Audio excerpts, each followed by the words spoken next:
Hi friends, विशेषकर ये भिडटी युवपीढ़ी व युव समाज पाई आम देश राजनीति रैली पछरे हो हल्ला करिकिरी जय जयगान करिबारे युव समाज सब आगक आसती।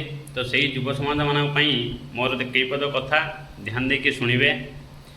आम देश आम राज्य सरकार संस्थार परिस्थिति क्या अछुपा ना, विशेष करी मेडिकल जदि आम देखा आम तो लास्ट टाइम कथा होते औषध पत्र प्रदान ठीक से मिलेनी। ता सहित मुझे आउ एक कथा कहूँ चाहिए, अत्यावश्यक उपकरण भी बहुत जगार अभाव अच्छी।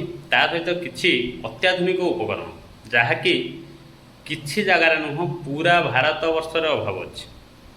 तो भारत रे थिबा किछि दरिद्र सीमारेखा अंतर्भुक्त अधिकांश जनसाधारण बसवास करुवा राज्य मानकरे जेमिति ओडिशा हो, बिहार, झारखंड एमिति राज्य रे अधिकांश लोक दारिद्र्य सीमारेखार बास करती। तो आर्थिक परिस्थिति जो मानकर दारिद्रता भितर कटुଥାଏ, दारिद्र्य होइथांतु किंबा मध्यवित्त वर्गीय लोक होइथांतु, आज जदि कौन प्रकार देह बेसी असुस्थ हुए, प्रथमतः मनुष्य शरीर गोटे शरीर उपरे रोग पाई बा रोग प्रतिरोधक पाई निरीक्षण पाई ठीक से आम कतर उपकरण नाही। आउ गोटे देह जदि जनक देह जदि खराब हुए ताहले तापरे बहुत प्रोफेसर तामाने मेडिकल साइंस को एत भाग व्यक्त करा जाइछि। आमर जदि किडनी प्रॉब्लम हुए तापे अलगा प्रोफेसर, लिवर प्रॉब्लम तापे अलगा professor, brain problem brain surgeon अलगा, ब्रेन फिजिशियंस न्यूरोफिजिशियंस अलगा। एमती कि आम जदि देहर कौन गोटे प्रोब्लेम को जानवा चाहिए, देह खराब होती आमको 5-7 प्रोफेसर पाख बुलते पड़ो। तापर भी सुधा से सठिक रिपोर्ट दे पारते मेसीन पर निर्भर होती। अत्याधुनिक मेसीन आम भारत में बहुत कम अच्छी, जो कि सर्वसाधारण लाइन लगिक मेसीन पाखे पहुँचला पूर्व टेस्ट रिपोर्ट आसला पूर्व जीवन चल जाए। आउ केतेकांश देखा जाए अर्थर अभाव जो साधारण जनता मध्यवित्त वर्गीय लोक जदि एमआरआई कि सीटी स्कैन भली निरीक्षण करने परीक्षण करने को चाहिए ताहले असंभव हो पड़े।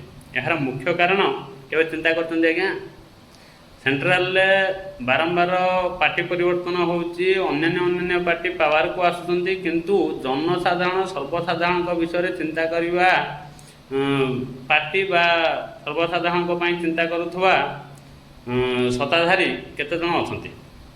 सेमाने चिंता न कले कम से कम आम तो आम विषय चिंता करवा उचित। जमिति कि सीटी स्कैन भली मेसीन कि एमआरआई भली मेसीन आज भी आम भारत में निर्माण करा जाई पारु नाही। बहुत लोग राव छाड़ती कि गवर्नमेंट सब बिकी दौर प्राइवेटेसन कर दौर।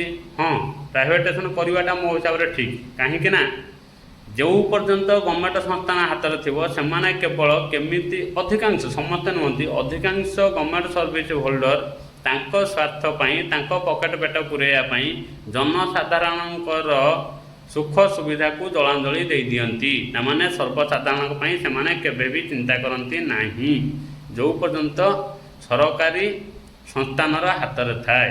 तेणु करके प्राइवेटेसन हेले आमर असुविधा सुविधा दूर पर आवश्यक वस्तु जल्दी निर्माण हो पार, शीघ्र निर्माण हो पार। यह बिल्कुल ठीक कथा, आप एक्सेप्ट करूँ कि न करूँ। तो जमीती बर्तमान आम जब देहटा खराब हो सीटी स्कैन तमाम टोटाली बॉडी स्कैन करने कि एमआरआई ब्रेन स्कैनिंग करने एमआरआई मेसीन टे प्रायतः मो जानवर गोटे डिस्ट्रे गोटे मेसीन ना, जहाँकि सबुठ बड़ लज्जार कथा हूँ एमआरआई और सीटी स्कैन भली मशीन आम भारत में निर्माण एवं भी सक्सेस रूप से हो पार ना। पूरा भारत में मात्र 2टी एमआरआई मेसीन भारत द्वारा निर्माण कराई जहाँ एवं कार्यरत नुह। तो प्राइवेट हॉस्पिटल जो एमआरआई मेसीन अच्छी ताहा बाहरु जर्मनी मगा जाए, जो कि आम भारत सरकार बहुमात्रा रे इम्पोर्ट ड्यूटी टैक्स नहीं थाए। तमाने देखो आज्ञा, सर्वसाधारण यही अत्याधुनिक मेसीन नथिबा जोगु प्राण हरौथुला बेले आम भारत सरकार को पार्टी जी भी हो आगर बहुत पार्टी आसते भी जो पार्टी अच्छा समस्ते इम्पोर्ट जो इम्पोर्ट ड्यूटी टैक्स समस्ते नहीं, केवल मुझे कौन गोटे पार्टी निर्धारित करी कहूना। तो टोटाली ये मोर कहवा कथा हूँ जनसाधारण सर्वसाधारण मध्यवित्त वर्गीय लोकों कहीं भी चिंताशील नुहति। କିନ୍ତୁ ଆମେ ସେଇ ପାର୍ଟିମାନଙ୍କ ପଛରେ ରାଲିରେ ଯାଉ ମାଲ୍ ଟିକେ ପିଇ ଦେଇକି କି ମଟନ୍ ଟିକେ ଖାଇ ଦେଇକିରି ହୋହାଲ୍ଲା କରିବା ପାଇଁ। ଆଜ୍ଞା ନିଜେ ନିଜ ପ୍ରତି ଯଦି ସତର୍କ ନ ହେବେ ତାହେଲେ ଆପଣଙ୍କ ପାଇଁ କେହି ବି ସତର୍କତା ଦେଖେଇବେ ନାହିଁ। ତେଣୁ କରିକି ହେ ଯୁବପିଢ଼ି ଏ କଥାକୁ ବୁଝିବାକୁ ଚେଷ୍ଟା କରନ୍ତୁ ଏବଂ ପରିବର୍ତ୍ତନ ହୁଅନ୍ତୁ। ରାଷ୍ଟ୍ରର ଉନ୍ନତି, ଦେଶର ଉନ୍ନତି କଥା ଚିନ୍ତା କରନ୍ତୁ, ପାର୍ଟିର ଉନ୍ନତି କଥା ନୁହଁ। ନେତା ଚାମଚାମାନଙ୍କର ପେଟ ପୁରେଇବା କଥା ଚିନ୍ତା ନ କରି ଆମର ଉନ୍ନତି କେମିତି ହେବ, ଦେଶର ସର୍ବସାଧାରଣ କେମିତି ଉନ୍ନତି କରିବେ, ଯାହାକି ଦେଶର ମଜବୁତୀକରଣ ଅଟେ, ସେ ବିଷୟରେ ଚିନ୍ତା କରନ୍ତୁ। କରପ୍ସନ୍ ବା ଦୁର୍ନୀତିକୁ ହଟାଇବା ପାଇଁ ଚେଷ୍ଟା କରନ୍ତୁ। ଏକତ୍ରିତ ହୁଅନ୍ତୁ ଯୁବ ସମାଜ, ଏହା ହିଁ ମୋର କାମ୍ୟ। ଜୟ ଜଗନ୍ନାଥ।